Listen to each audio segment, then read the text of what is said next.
Welcome to today's Explainer. We've got an absolutely explosive story lined up for you today. We are going to see exactly how the ultimate underdog went from total obscurity to completely unifying the massive Indian subcontinent. And the best part? We're going to narrate his complete story and all his massive achievements in just 3 minutes. So let's start the clock and dive right in. Picture this. The year is 340 BCE. This is right around the time our guy, Chandragupta, was born. Alexander the Great's military campaigns have just violently swept through the northwest, and they've left behind this massive, gaping political power vacuum. The timing for a brand new leader to step up was, well, absolutely perfect. Section 1. Rise of an Underdog. Humble Beginnings. You see, Chandragupta definitely wasn't born with a silver spoon. He grew up in Magadha, completely lacking any real wealth or political influence. The legends tell us that even in simple childhood games, he had this crazy natural instinct for leadership, always playing the king. But every great underdog needs a catalyst, right? Enter Chanakya. He was a brilliantly ruthless scholar and political philosopher. After being deeply insulted by the current ruler, King Dhanananda, Chanakya was out for revenge. He spotted young Chandragupta's potential and trained him in literally everything. We're talking strategy, diplomacy, economics, and even espionage. Together, they cooked up a brilliant outside-in approach. Step 1, build strong alliances. Step 2, strategically capture the smaller, weaker kingdoms out on the edges of the empire. Step 3, only after securing a wealthy, massive coalition do you finally strike right at the heart of Magadha. It was a total masterclass in patience and planning. Section 2, Conquest and Unification, Forging an Empire.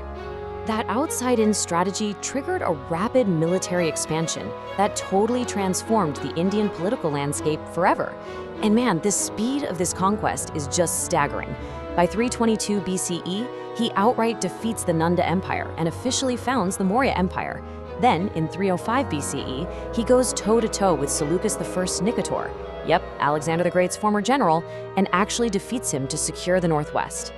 But here's where he really shows his genius. Instead of getting bogged down in endless wars, Chandragupta negotiates an absolute masterstroke of a peace treaty. Seleucus cedes massive chunks of territory in modern-day Afghanistan and Pakistan.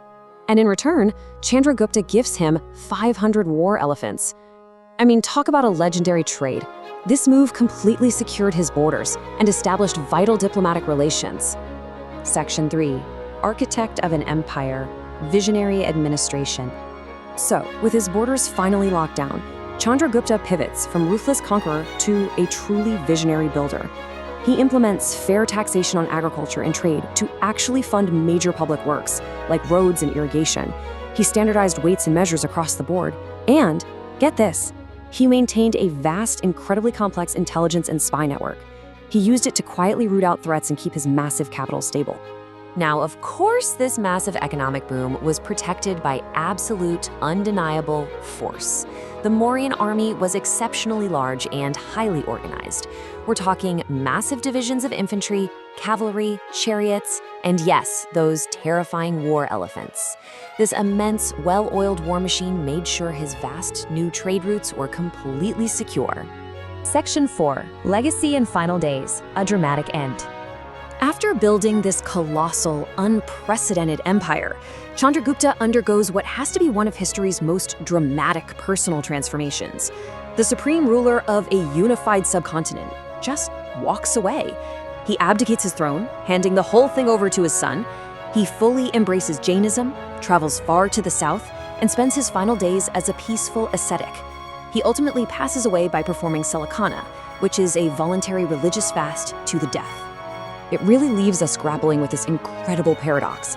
How does a fierce, ambitious underdog who rapidly conquered a subcontinent transform into a fasting, peaceful monk? Well, by leaving behind a unified and efficiently governed state, he laid the exact foundation needed for his grandson, Ashoka, to eventually launch one of history's greatest golden ages. It's an unbelievable legacy. And that, right around the 3-minute mark, is the rapid-fire epic of Chandragupta Maurya. Thanks so much for joining me for this explainer, and I'll see you next time.